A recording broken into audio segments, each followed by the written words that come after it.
उस कर्म का तरीका बताओ जिससे कर्म करो और बंधन भी ना हो। इसका बड़ा ही सहज तरीका है। तुम कर्म फल में आसक्ति मत रखो। यह कैसे हो सकता है? फल प्राप्ति की इच्छा तो हर कोई करता है। परंतु क्या इच्छा करने से मनुष्य को फल की प्राप्ति होती है? नहीं अर्जुन, क्योंकि फल तो प्रारब्ध के हाथ में है। और जो भी मनुष्य फल प्राप्ति की इच्छा करता है, उसका मन फल के बारे में सोचकर अपने कर्म और कर्तव्य से विचलित हो जाता है और उसे वो फल प्राप्त नहीं होता जिसकी उसने इच्छा की थी।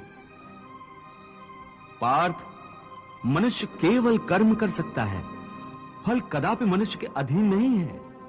केशव, यदि फल की प्राप्ति मनुष्य या उसके कर्म के अधीन नहीं है तो कर्म ही क्यों करे?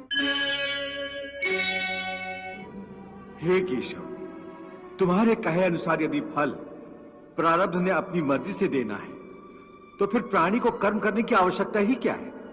कर्म करने की आवश्यकता क्या है, यह जानने से पहले यह तो जान लो कि प्रारब्ध क्या है, प्रारब्ध कैसे बनती है। हे केशव, प्रारब्ध क्या है उसे जानने में क्या मुश्किल है? यह तो सीधी सी बात है कि जो भगवान की इच्छा है वही मनुष्य का प्रारब्ध होती है।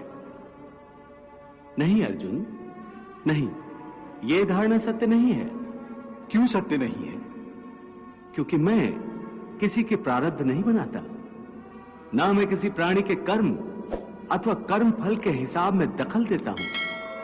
इसलिए प्राणी की प्रारब्ध बनाने में मेरा कोई हाथ नहीं होता। फिर कौन बनाता है प्राणियों का प्रारब्ध? प्राणियों के अपने कर्म। अर्थात ये कि प्राणी जैसे कर्म करेगा उसका वैसे ही फल पाएगा। अच्छे कर्म करेगा तो अच्छा फल मिलेगा और बुरे कर्म करेगा तो बुरा फल पाएगा। यही जो प्राणी के अच्छे बुरे कर्मों के अच्छे बुरे फल का हिसाब है, इसी को प्रारब्ध कहते हैं। अपने पुण्य कर्मों के फलस्वरूप सुख और अपने पाप कर्मों के फलस्वरूप दुख प्राणी इसी जन्म में या अपने अगले जन्म में भोगना ही पड़ता है, वो टल नहीं सकता। इसलिए अकर्मण्य हुए बिना निरंतर अपने धर्म के अनुसार कर्म करते जाओ और मन में यह पक्का विश्वास रखो कि जिस नियत के साथ तुम कर्म करोगे उसी नियत के अनुसार तुम्हें फल अवश्य मिलेगा। कर्म का यह अटल विधान है, इसमें कभी किसी के साथ अन्याय नहीं हो सकता। हे अर्जुन, प्राणी का कोई भी कर्म नष्ट नहीं होता, मनुष्य को अपने हर कर्म का फल अवश्य मिलता है। इस तरह प्राणी के कर्मों के अनुसार उन कर्मों का फल हर मनुष्य के प्रारब्ध में लिख दिया जाता है। इसी कारण हर जन्म में मनुष्य अपने ही कर्मों के बंधनों में बंध जाता है।